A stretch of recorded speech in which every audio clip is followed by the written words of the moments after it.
sich nicht nur die Camper interessieren. Carsten, was erwartet uns denn am Wochenende? Kräftige Gewitterregengüsse, 20, 30 Liter pro Quadratmeter innerhalb von nur einer Stunde. Und dieser Regen wird dort in der Nacht auch noch weiter präsent sein. Das heißt, in der Nacht die stärksten Regenfälle im Nordosten. Ansonsten wird die Nacht camperfreundlich trocken sein. Am Montag lange Zeit sommerliches Wetter, im Osten sogar heiß, 29 bis 32 Grad. Am Montagabend kommen aber, wie soll es anders sein in diesem Sommer, aus Südwesten die nächsten Schauer und Gewitter heran. Also Regenplane zum Campen mitnehmen unbedingt. Vielen Dank, Carsten, für diese Aussichten. Oh Gott. Meinst du, brauchen wir die 50er Sonnencreme? Hast du das Solarpanel eingepackt? Auf alle Fälle. Oh, scheiße. Ja, morgen geht's los. Morgen früh, 8:51 Uhr, fährt der Zug vom Hamburger Hauptbahnhof. Und wir machen uns auf die 3-wöchige Tour.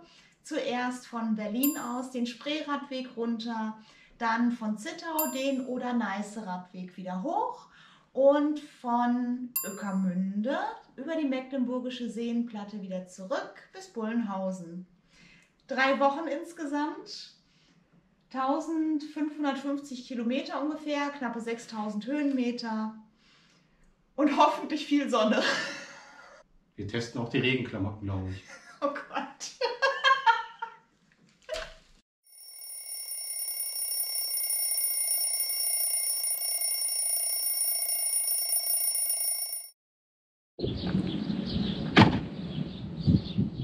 Du bleibst hier.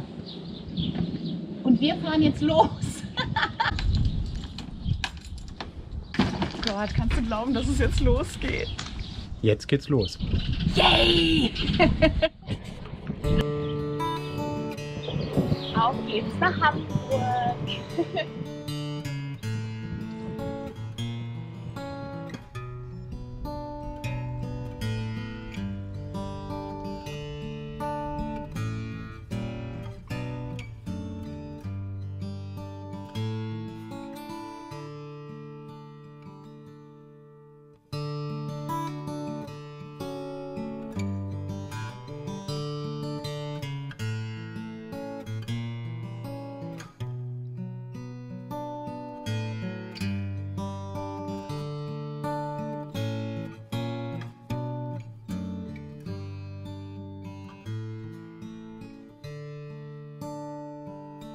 Ja, scheiße.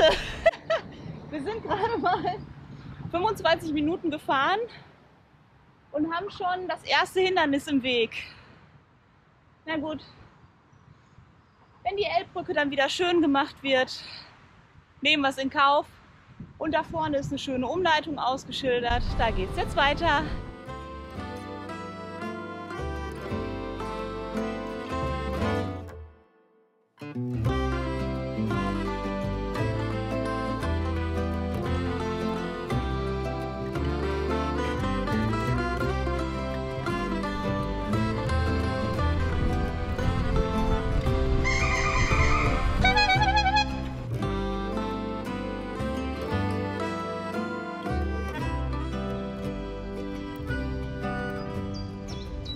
So, warm genug. Die Jacke kann weg.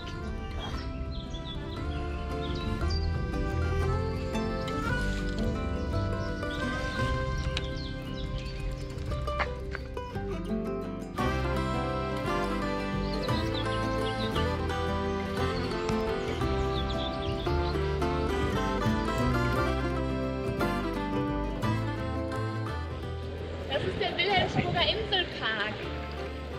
Wunderschön.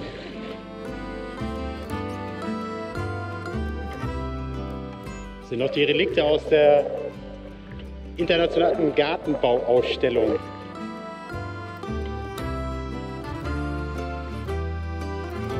Oh, da vorne.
angekommen am Berliner Hauptbahnhof.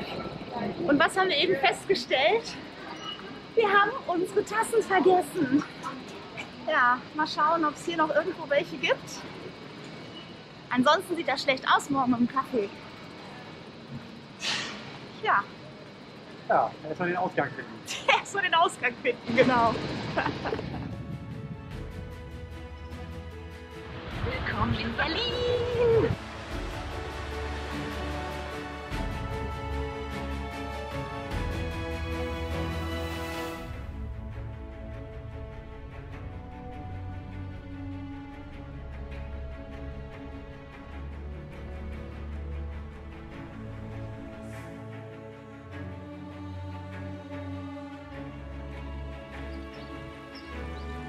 Ui, guck mal.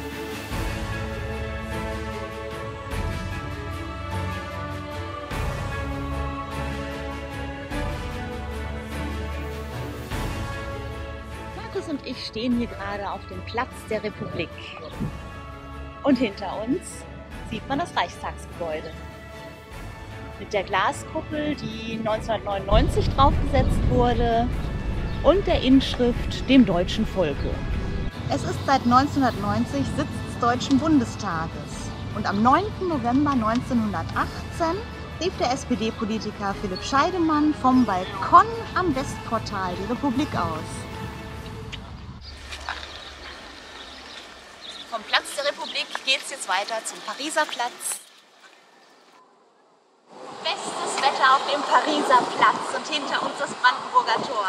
Früher ein Zeichen der Trennung, heute ein Zeichen der Gemeinschaft, der Wiedervereinigung Deutschlands. Oben auf die Quadriga mit der Siegesgöttin Victoria, die 4 Pferde lenkt. Und die stand nicht immer da. Zwischenzeitlich wurde sie mal von Napoleon, dem alten Sack, geklaut und nach Paris verschleppt. Aber seit, ich blende es unten ein, steht sie wieder oben auf dem Tor.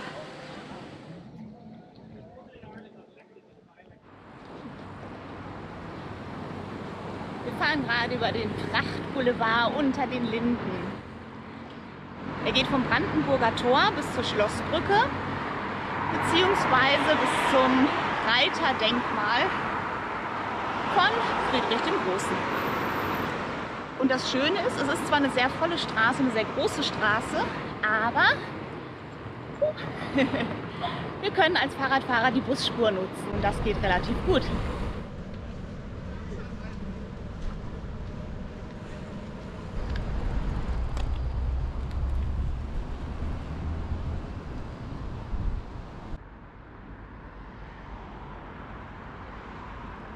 Ohne Witz, schaut mal, der alte Fritz.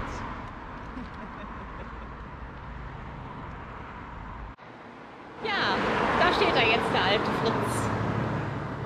Friedrich II. Oder Friedrich der Große auf seiner Reiterstatue. Zu DDR-Zeiten gab es hier den bösen Spruch: Lieber Friedrich, steig hernieder und regier die Deutschen wieder. Lass in diesen bösen Zeiten doch lieber Erich weiterreiten. Ja, die Zeiten sind jetzt vorbei und wir fahren jetzt weiter zum Bebelplatz.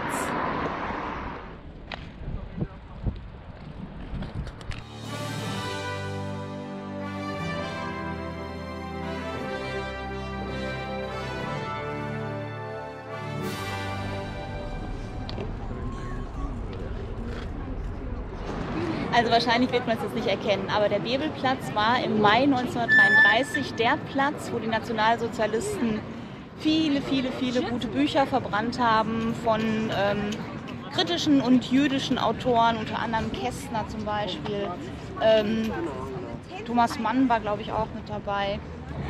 Und hier im Boden vom Bebelplatz ist eine Glasplatte eingelassen worden, die einen Raum zeigt, in dem die versunkene Bibliothek, also ein Raum mit leeren Regalen, an diese Zeit erinnern soll.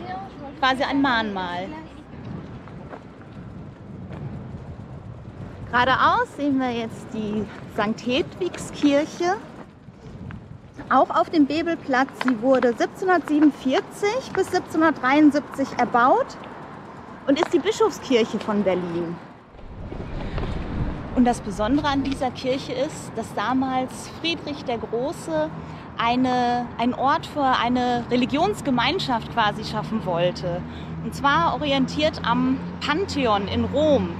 Pantheon, also alle Götter vereint, alle Religionen vereint, sollten hier ihrem Glauben nachkommen können. Tolle Idee, oder? Schade, dass sich das nicht durchgesetzt hat.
Im Vordergrund sieht man jetzt die Schlossbrücke, das Ende des wunderschönen Prachtboulevards unter den Linden.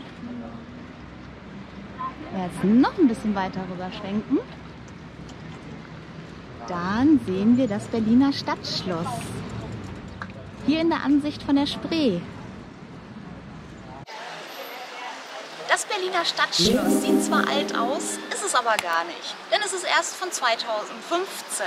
Da ist es wieder aufgebaut worden, nachdem es im Zweiten Weltkrieg völlig zerstört worden ist und Erich Honecker anschließend den Palast der Republik dahin geknallt hat. Das komplett asbestverseuchte Gebäude wurde dann aber auch wieder abgerissen und dafür das Berliner Stadtschloss wieder neu aufgebaut als Humboldt-Forum. 2015 war die Einweihung.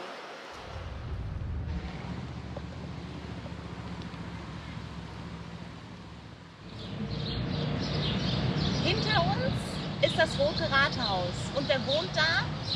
Seit Dezember 2014 wohnt da Michael Müller als regierender Bürgermeister der Stadt Berlin. Nachfolger von Klaus Wowereit, den kennt vielleicht noch ein paar mehr Leute. Das ist auch gut so. Genau. Und für uns geht es jetzt weiter mit den alten Sachen. Und zwar mit den ganz alten Sachen, denn wir kommen jetzt in das älteste Viertel Berlins. Da, wo alles begann quasi. Wir fahren ins Nikolaiviertel.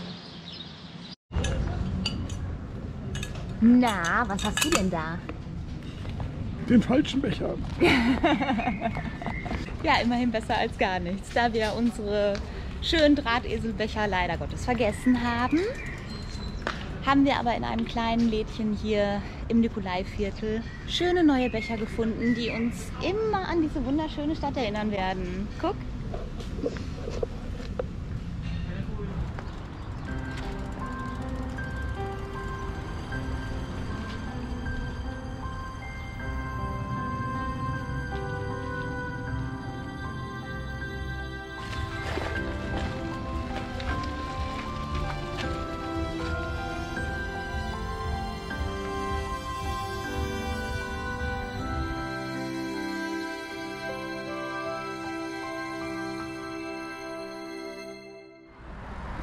Na, weißt du, was das ist? Das ist die ehemalige Berliner Mauer. Hier von der Ostseite, wo früher keiner rankam. Die Westseite war ja schon länger mit Graffitis besprüht, aber die Ostseite halt nicht. Und hier haben sich nach dem Mauerfall etliche Künstler getroffen, um auch die Ostseite schön zu gestalten. Und das wohl berühmteste Graffiti, das ist der sogenannte Bruderkuss. Den gucken wir uns jetzt mal an. Oh, und der Trabi. Der Trabi ist auch berühmt. Mal gucken, ob wir den Bruderkuss finden. Da stehen bestimmt ganz viele Leute vor, daran erkennt man ihn.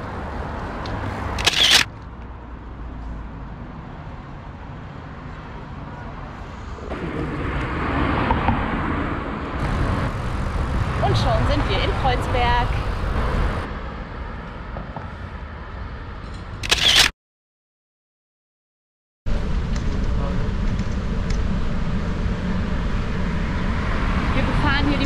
Benjaminallee. Eine wunderschöne Platanenallee. Ich meine sogar von einem Lenné-Schüler geplant und errichtet. Wahnsinn. Richtig schön hier. Und guck mal. Hammer, ne? So grün ist Berlin.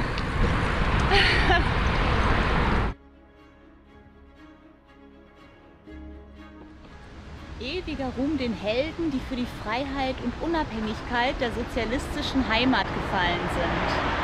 Was früher in der Kaiserzeit eine riesige Spielwiese für Kinder war, ein Flanierort, ist heute ein riesengroßes Grab. Über 7000 gefallene Soldaten der Roten Armee liegen hier. Und ihnen zu Ehren ist das sowjetische Ehrenmal aufgestellt worden. Und das gucken wir uns jetzt mal an.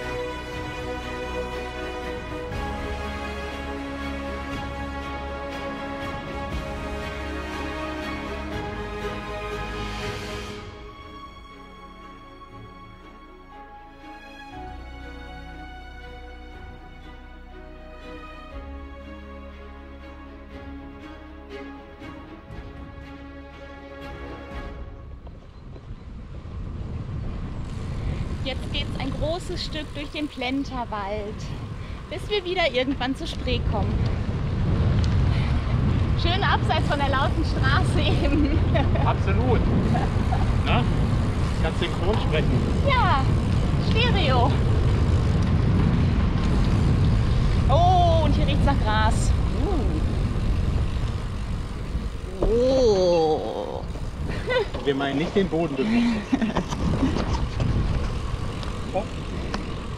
Ei.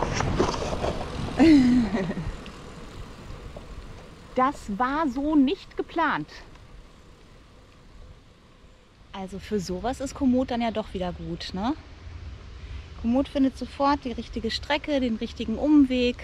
Da macht so ein umgestürzter Baum gar nichts aus, auch wenn man sich nicht auskennt. Das macht Komoot echt klasse. So, weiter.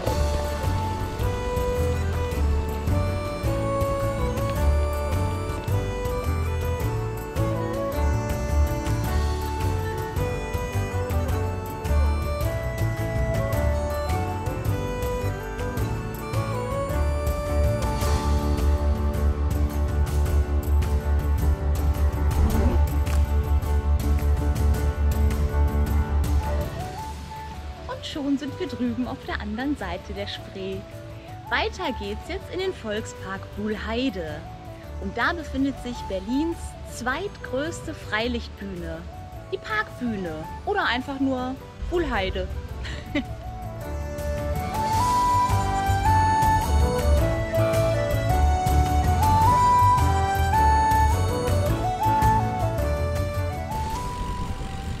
Das ist gut, sagt man.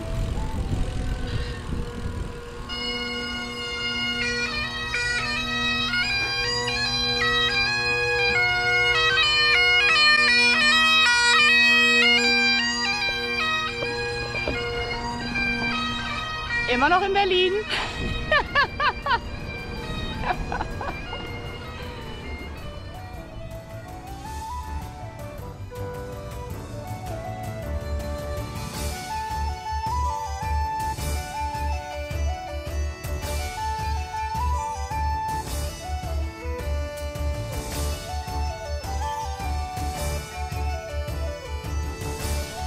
Oh wow, da ist sie.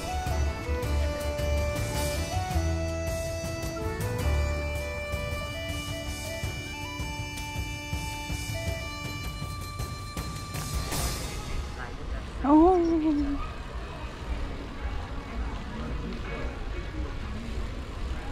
Oh Markus, das riecht fantastisch, ne?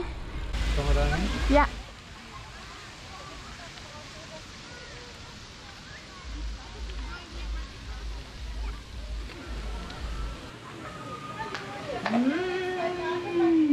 Das ist für dich. Hui. Lecker. Wo Bank? Da Pause.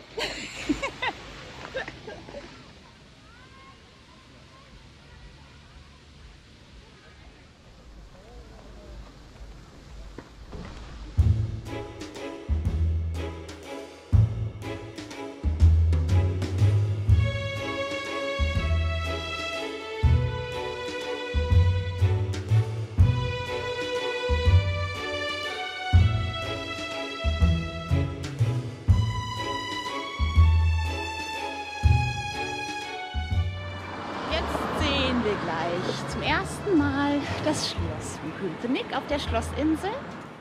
Und hier mündet auch die Dahme in die Spree.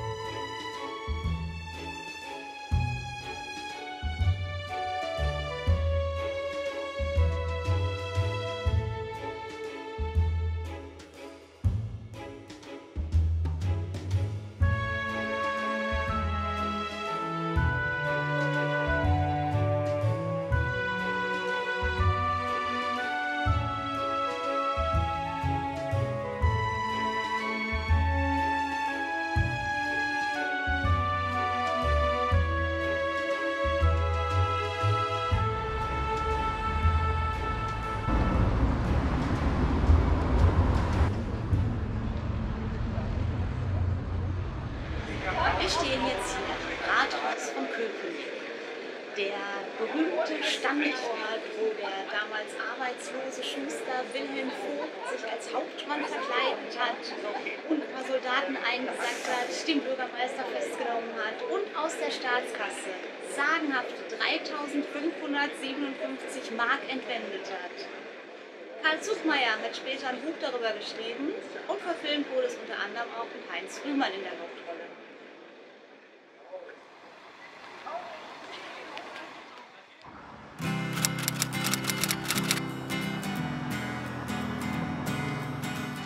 Hast du gesehen? Wir sind auf dem Spreeradweg, ganz offiziell.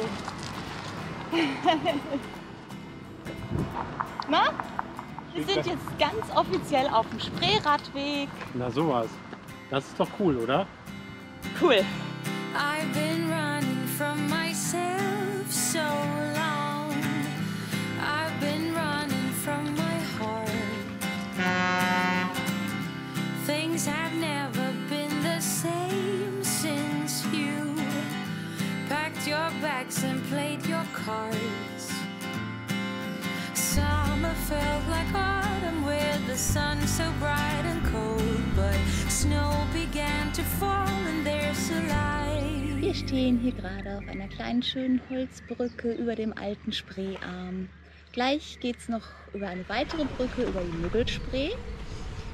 Die geht dann in den Demmeretsee und dann fahren wir auch schon auf Erkner zu.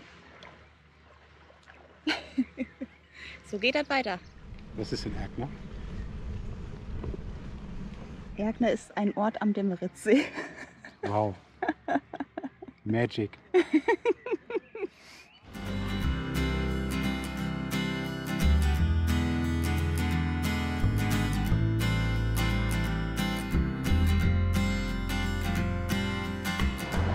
Hier stehen wir jetzt nochmal am Demmeretsee. Den sieht man jetzt gleich, wenn ich die Kamera umdrehe. Und jetzt im Moment sieht man, dass wir nichts mehr zu trinken haben. Wir müssen ganz dringend mal unsere Wasserflaschen auffüllen. Und übrigens, wir haben 5:10 Uhr. Wir müssen gleich mal zusehen, dass wir zum Campingplatz kommen. Das sind noch ungefähr 10 Kilometer jetzt. Kriegen wir hin. So, und jetzt gucken wir mal den Demmeretsee an.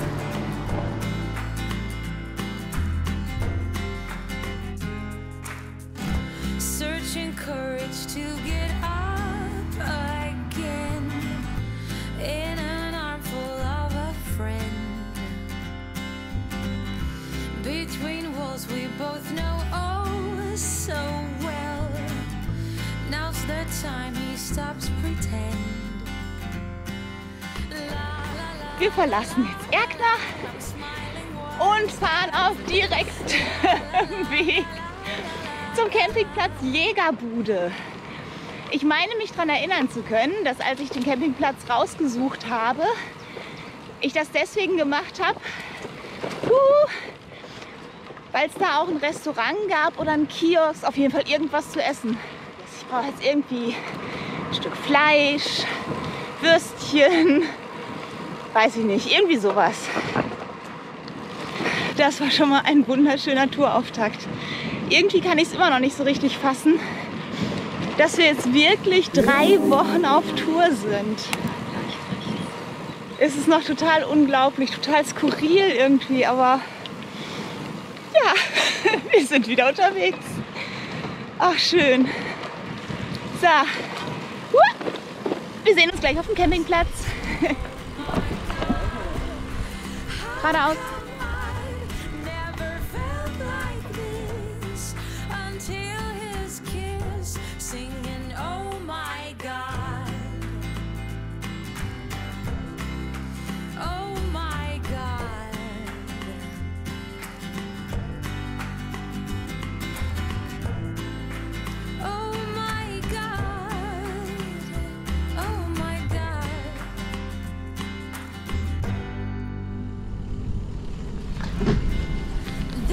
My life, dressed every day, his well-known eyes makes me, oh my God, he's not you, he dares to stay, he do love me, oh my God, there's my light, dressed every day, his well-known eyes makes. Dann gehen wir jetzt mal duschen. Also ich gehe jetzt duschen. Und ich zeige euch mal, wie das Ganze aussieht. Und dann geht es irgendwann ins Bett. Der Tag für morgen ist schon vorbereitet. Und dann schauen wir mal, wie die Nacht wird.